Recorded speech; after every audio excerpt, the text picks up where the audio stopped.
こんにちは、木内です。今回の間取り添削は、Aももさんからご応募いただいた作品です。Aももさんの敷地は南側道路で奥に深い敷地です。南側道路は条件に恵まれているようですが、道行く人からの視線を遮ったり、生活が出過ぎないように配慮しないといけないので、結構難しいところもあります。今回は隣に経営する委員が立っていて、少し特殊な条件に見えますが、分解していくと、どの家にも共通する課題が必ずあります。Aももさんの家の間取りも参考になると思いますので、ぜひ最後までご覧ください。概要については、建築場所は福岡県です。ご応募いただいたのは Aももさん、50代の方です。家族構成は子供さんが巣だったので、ご夫妻2人ということです。駐車台数は普通車1台。用途地域は準工業地域で、建蔽率 70%。容積率 200%、道路は南側に幅5メートルです。そういう条件のもと、Aももさんが2ヶ月かけてようやくたどり着いたと言われるのがこの間取りです。まず敷地全体と周辺の状況です。画面の都合で90度傾けていますが、方位は右側が北です。こちらが敷地で南側に幅5メートルの道路。ここが現在ある委員の建物です。こちらが委員のアプローチで、この看板、植栽は取り壊し OK。ここにスタッフ専用の入り口をつけたい。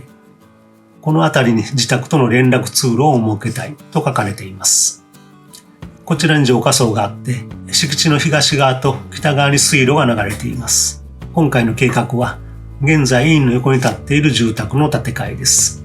それと道路の向かいには委員の駐車場があります。結構大きな駐車場ですから、きっと地域で評判の委員なんだと思います。家の間取り図はこちらです。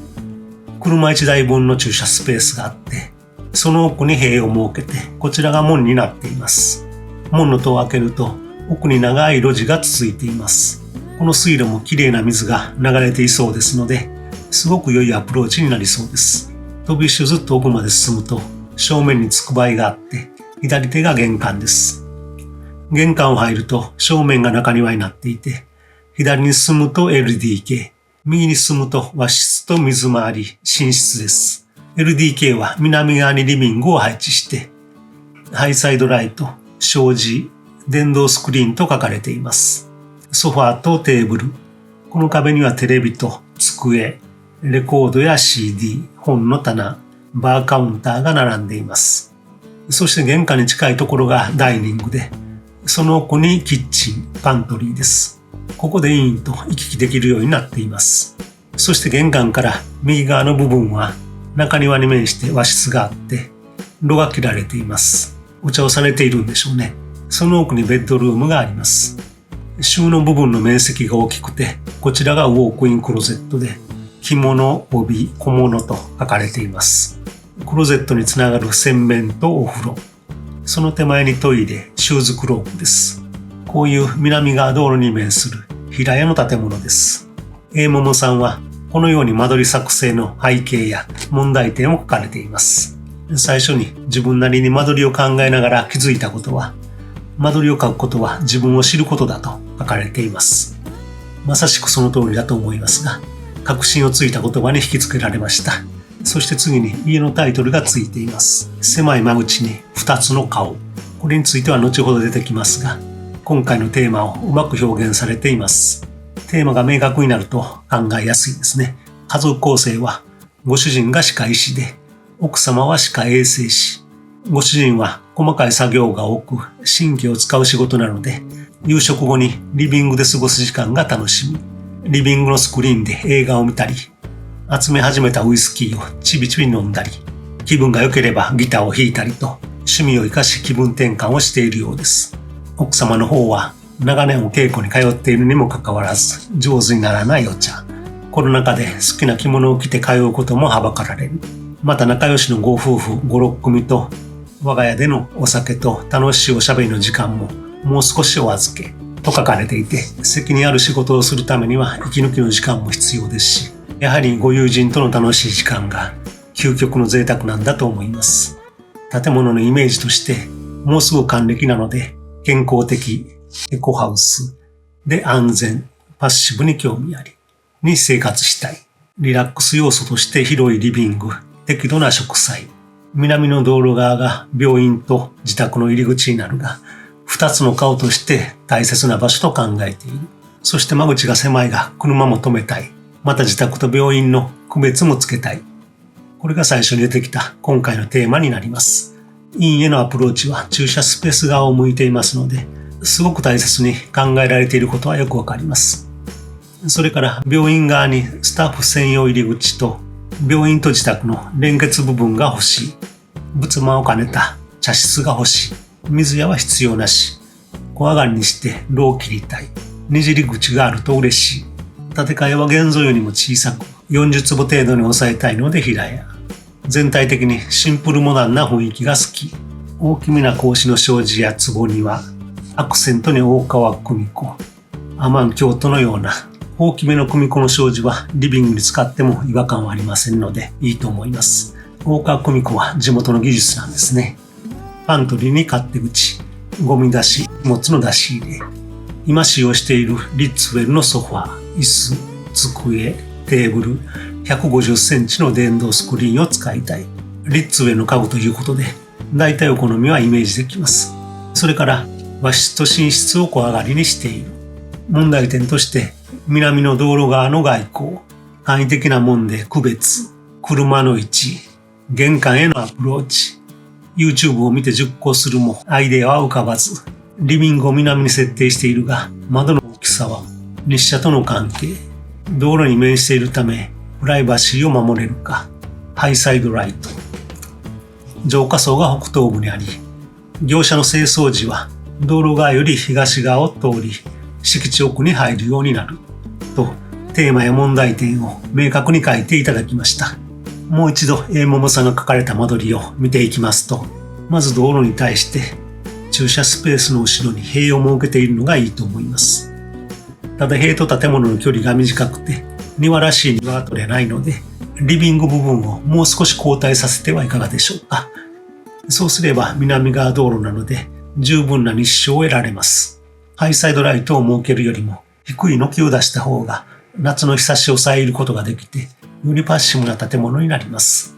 それから今回のテーマですが、このスペースは住宅の顔でありながら医院の顔でもなければいけないという課題については、このスタッフ用の通路が結構厄介です。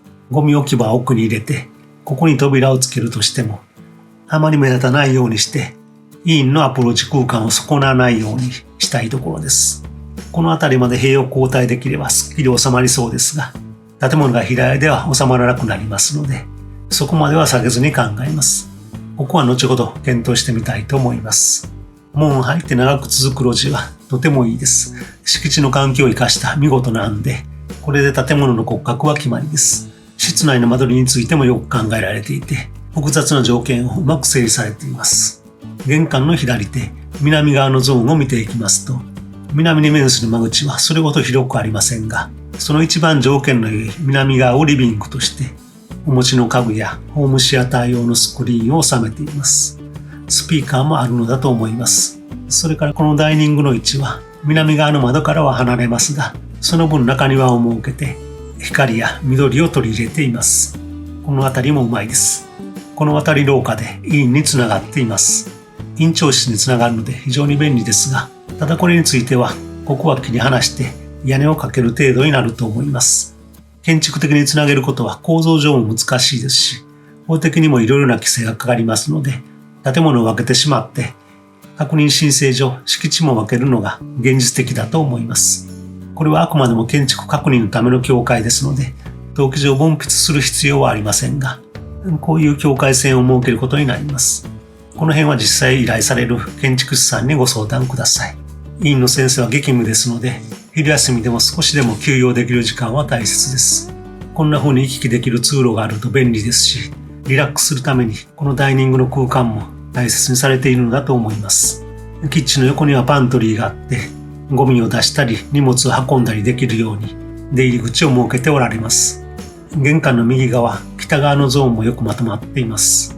和室と寝室が小上がりと書かれていたので、この和室は障子や襖で仕切られている程度でオープンにできるのかもしれません。寝室も小上がりで布団を引くようですので、近くに押し入れはあった方が良さそうです。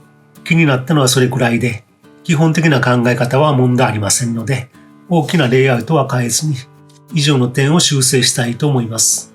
今回のテーマである2つの顔を演出する南側の塀については結構悩みそうです。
それではできましたので見てください。リビングを少し北側に寄せて、陰をかわした位置に揃えました。そうすることで南側に庭を確保することができます。この辺については最後に説明します。ここに門があって、水路沿いのアプローチを進みます。ここには屋根がかかっていて、左側が玄関です。玄関を入ると正面に中庭の緑が見えます。この辺りは書かれていた通りで、特に修正するところはありません。建物全体に北側に寄せるため、シューズクロークは南側のゾーンに移動しました。中庭を眺めながら、この扉から LDK に進みます。もちろん南側の一番日当たりの良い場所にリビングで、ソファーやテレビもそのままずらしています。窓際にはカーテンではなくて、ここに障子を引っ込みます。書かれていたように大きな組子の障子だと、いわゆる洋室にも馴染んで、リッツウェイの家具にも合うのではないでしょうか。特注で木製サッシを作って、同じように外に引いて全開にしても面白いと思います。ホームシアター用のスクリーンについては窓側に書かれていましたが、東側に持ってきてはいかがでしょうか。この東側の壁面を天井まで行く必要はないですが、高さ2メートル20センチ程度まで棚にして、そこに電動スクリーンを仕込んで、テレビの前に下ろします。スピーカーやレコードや本、お酒もすべてここにずらっと並べます。一番端がバーカウンターです。デスクはちょっと隠れた方が良いのかもと思い、こちらの隠れる位置に設けています。リビングが少し移動したので、ダイニングテーブルはこちらに置きます。パーティーが多いようですが、これくらいのサイズだと8人程度は座れます。キッチンはリビングと接する面が多いので、オープンなキッチンにするよりも壁で囲って窓をうがつようなイメージです。そしてインとの行き来はこちらで、通路は外部になりますので踏み込みを設けています。あまり出入り口を増やさずに、パントリーの出入り口もこちらに集約して、ゴミ出しもこちらからでもいいかもしれません。玄関から北側のゾーンは和室を東側に移動しました。ここならつくばいで手を清めて、にじり口から茶室に入ることもできます。待合のように玄関の前をベンチにしても良いかもしれません。和室の北側一番奥がトイレです。お客様用の手洗いがついています。ここは洗面にもできる大きなボールとのことです。水回りはこちらで洗面、洗濯、お風呂です。お二人のお住まいですので、ここに引き戸を設けて水回りは寝室の中でも良いかと思います。この小上がりの畳の間が寝室で、押し入れを横に設けています。ここまでが扉付きの収納で、奥がウォークインクローゼット。その奥に着物関係の収納です。断面的にはこのようになります。片流れ屋根でリビングの軒を深く張り出します。勾配天井として北側に向かって天井が高くなっていきます。南側に書かれていたハイサイドライトは北側に設けます。日照はここまで届きませんが、このハイサイドライトから空が見えて明るさの面では十分です。東側の建物を見ると、東側の本棚の上からも朝日が入りそうです。ここで屋根をずらして南側にハイサイドライトを設けることもできますが、そこまでする必要ないように思います。キッチンはこの窓からリビングの様子が伺える程度とします。東面の棚はこんな感じです。全体をレコードや本やお酒を置く棚として、ホームシアター用のスクリーンやスピーカーも収めます。棚の上は間接照明で、その上に窓を設けて朝の光を取り込みます。平面図に戻って、今回のテーマである医院と住宅の2つの顔の部分ですが、住宅は目立たせる必要はありませんので、上とは医院の顔にあると思います。まずは書かれていたように車をこう止めて、車の後ろに道路と平行に塀を設けようと考えました。これはこれで悪くもないのですが、中央付近に車が来るのと通用口がやはり気になりました。他に良い位置はないかとスケッチしているうちに、このような斜めの塀に行き着きました。こうすることによって車を端に止めて中央部を開けることができます。住宅へはこの斜めの壁に沿ってアプローチします。そして空いた中央部分に大きな木を植えます。医院のサインはステンレスの切り文字程度で小さめに塀に取り付けます。この塀はできるだけ医院近くまで、人がギリギリ通れるところまで伸ばして、通用口の扉は少し奥に設けます。斜めの壁の存在感の強さと相まって、通用口が少し目立たなくなるのではないでしょうか。外観はこんな感じです。シンプルモダンが好きと書かれていましたが、この斜めの壁は強さが欲しいこともあって、例えばコンクリート打ちっぱなしで、高さも少し高めに2メートル70センチ程度とします。水路際の壁とこの斜めの壁の隙間が住宅の入り口で、この部分から門扉のもう少し先まで屋根をかけます。車は水路側に寄せて止めますが、向かいに大きな駐車場があるので、もしかしたら普段はそちらに止めているのかもしれません。斜めの壁の前に植えた木は、駐車場に車を止めて歩いてきた患者さんのアイストップにもなります。木を目標に進んで緑を感じながら医院にアプローチできますし、この項目は住宅のリビングやテラスから眺めることができて、夏の日差しを遮ってもくれます。医院の前の階段は作り直して塀に当てて、塀と医院を連続させます。通用口へもこの階段上がってからこの隙間を入っていきます。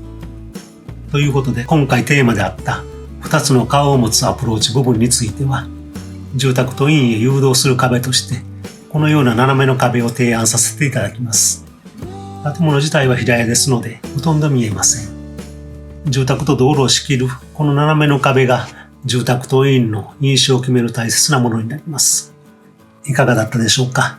A桃さんが2ヶ月かけて考えたと言われるだけあって、長い路地や中には LDK のレイアウトも含めて素晴らしい間取り図が出来上がっていました。ですので今回は南側の庭とその塀を提案する程度で済みました。そんな A桃さんなら間違いなくご友人を呼んで楽しく過ごせる家が必ずできると思います。今回は以上です。